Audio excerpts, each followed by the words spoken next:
ఇక ఎక్కడికి వచ్చినాము అనుకుంటున్నారు, బార్బిక్యూ నేషన్కి అయితే వచ్చేసినాము. దుబాయ్లో 4 బ్రాంచెస్ ఉన్నాయి. మేము వచ్చేసి డిఎస్ఓ బ్రాంచ్కి వచ్చినాము. ఇది రెసిడెన్షియల్ ఏరియాలో ఉంది కాబట్టి మంచిగా అనిపించింది. ప్లస్ మాల్లో ఉంది, కొంచెం వేరే ఏమైనా కొనుక్కోవడానికి కూడా యూజ్ అవుతుంది అని చెప్పి ఇక్కడ టేబుల్ బుక్ చేసినాము. ఎంటర్ కాగానే మాత్రం మంచిగా అనిపించింది. అంబియన్స్ చాలా తక్కువ మంది ఉన్నారు, వీక్ డేస్ కాబట్టి. వీకెండ్స్లో ఫుల్ ఉంటారంట, బట్ వీక్ డేస్లో అది కూడా లంచ్ టైం కదా, చాలా తక్కువ మంది ఉన్నారు. ఒక 2 ఫ్యామిలీస్ ఉన్నట్టున్నాయి, 2 or 3. ఇక నేనైతే ఏం చేసిన అంటే మొత్తం చెక్ చేసుకున్నా, ఏడ బాగుంది అని చెప్పి. అవుట్డోర్ వ్యూ ఉన్న టేబుల్ బుక్ చేసుకున్నాను అనమాట. ఇక మా ఇద్దరికే కాబట్టి ఇక కొంచెం కాంప్లిమెంటరీ అవి ఇవి కూడా ఉన్నాయి. బట్ ఇక ఇక్కడ బయట సైడ్ వ్యూ కూడా ఉంది. ఈవినింగ్ బాగుంటుంది ఇది నాకు తెలిసి. మధ్యాహ్నం టైం కదా, యావరేజ్గా అనిపించింది బయట నుంచి చూస్తే మాత్రం. కొంచెం లైట్గా వేడి ఉంటుంది కదా ఎట్లయినా దుబాయ్లో, వింటర్ అయినా సరే మధ్యాహ్నం టైంలో. ఇంకా వద్దులే లోపలనే కూర్చుందామని చెప్పి వ్యూ టేబుల్ అయితే బుక్ చేసుకున్నాను.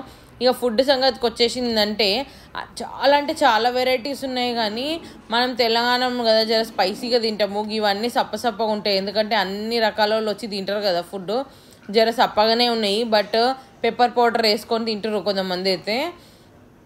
నాకైతే డెజర్ట్స్ అయితే చాలా బాగా నచ్చినాయి. అన్ని రకాల స్వీట్లు ఉన్నాయి, అన్ని రకాల కేక్స్ ఉన్నాయి, రకరకాలు ఉన్నాయి అన్నమాట. ఫ్రూట్స్ కూడా, స్టార్టర్స్ కూడా చాలా బాగున్నాయి. వెజ్జీస్ ఇవన్నీ గడ్డిలాగా అని నేను తినను యాక్చువల్గా, కానీ మా ఆయన తిన్నాడు కాబట్టి నేను చూసినాను అంతే. నేను స్టార్టర్స్ అన్నీ ఏం తినను, జస్ట్ సూప్ తాగినాను. ఇగో టమాటా సూప్ ఉంది, టమాటా సూప్లో వేసుకొనికి కార్న్ అవన్నీ ఉడకబెట్టినవి ఉన్నాయన్నమాట. నేను టమాటా సూప్ తాగలేదు, పక్కన ఉన్న చికెన్ సూప్ తాగిన. గదైతే మస్తు అంటే మస్తు ఉంది, అసలు టేస్టీగా ఉంది. మొత్తంలో నాకు నచ్చింది అయితే ఈ చికెన్ సూపే. ఇగో ఇదే వెజిటేబుల్ బిర్యానీ చూడండి, ఇంకెవరు ఓపెన్ చేయలేరు, మేమే ఫస్ట్ వచ్చేసినాము. అంటే వాళ్ళు ఉన్నారు కానీ ఇంకా బిర్యానీ తినలేరు. ఇగో ఇది వచ్చేసి చికెన్ బిర్యానీ. ఈ పెద్ద డెకేషాల్ ఉంది కదా, ఇది మటన్ బిర్యానీ. కొంతమంది ఉన్నారు కదా ఆ గ్రూప్లో చూసిరు కదా, ఇక వాళ్ళు కొంతమంది వేసుకున్నారు మటన్ బిర్యానీని అయితే ముందుగానే. ఇక మనం పోయి రివ్యూ అయితే అడగలేం కదా ఎట్లుంది అని చెప్పి. ఇక కింద కొంచెం మిర్చికా సాలన్ అయితే పెట్టిర్రు.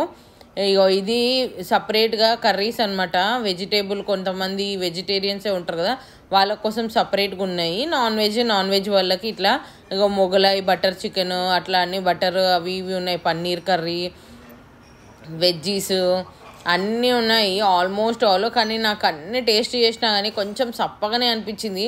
పెద్ద స్పైసీగా అయితే మేము లేవు, బట్ టేస్టీగా ఉన్నాయి. వర్త్ఫుల్ యాక్చువల్గా చెప్పాలంటే. వీక్ డేస్లో 79 dirhams, 79 dirhamsకి వర్త్ఫుల్. ఇగో దాల్ ఇంకా రైస్. ఇగో ఇది చిట్టినాడు చికెన్, ఇంకా పక్కన ఉన్నది ఫిష్. ఇది చూడండి, ఈ చిట్టినాడు చికెన్ ఒక్కటి స్పైసీగా ఉంది. బటర్ చికెన్, ఇది వచ్చేసి ఎగ్, ఇది ఏమంటే పాలకూరతో చేసిన ఎగ్ అనమాట. బాగానే ఉంది ఇది కూడా, బట్ మనం ఇంట్లో ఎప్పుడు తింటూనే ఉంటాం కదా. ఇగో ఇది శ్రీలంకన్ మటన్, పక్కన ఉన్నది మొగలాయి మటన్ మాత్రం స్పైసీగా ఉంది. ఇక ఈ బార్బిక్యూ కూడా మాకు స్పైసీగా కావాలని, కానీ బార్బిక్యూ స్పైసీగానే చేసి ఇచ్చిండు. దాంతోపాటు క్రిస్పీ కార్న్ ఇంకా ఆలు ఇచ్చిండు అనమాట. ఇక మేము ఇద్దరమే వచ్చినాము. యానివర్సరీ స్పెషల్ అనగానే పాపం వాళ్ళు కేక్ తీసుకొచ్చారు. నార్మల్గా యానివర్సరీ కాంప్లిమెంటరీ ఏమి ఉండదు, బట్ ఇద్దరమే వచ్చినాం, ఫ్రెండ్స్ అండ్ ఫ్యామిలీ ఎవరు లేరు కదా ఇక్కడ అని చెప్పి. ఇంకా వాళ్ళు కాంప్లిమెంటరీ కేక్ ఇచ్చారు, వాళ్ళే సెలబ్రేట్ చేసారు. పాపం ఎవరు లేరు అని చెప్పి నాకైతే చాలా మంచిగా అనిపించింది. ఒక అకేషన్ని మంచిగా ఎంజాయ్ చేసినట్టు అనిపించింది. ఇక మీరు కూడా బార్బిక్యూ నేషన్ దగ్గరలో ఉంటే ఏదైనా సరే వెళ్ళండి. వాళ్ళు మంచిగా ట్రీట్ చేసారు, మంచిగా హ్యాపీ ఫీల్ వచ్చింది నాకైతే. ఇక బయట నుంచి వ్యూ కూడా మంచిగా అనిపించింది. అంటే ఇంతకుముందు బయట నుంచి చూసినా అనమాట ఇక్కడ బార్బిక్యూ నేషన్ ఉందని చెప్పి. సరే ఎట్లయినా సరే ఈ యానివర్సరీకి పోవాలని పోయినా అనమాట. ఇక మీరు కూడా దగ్గరలో ఉంటే పోండి బార్బిక్యూ నేషన్కి తప్పకుండా.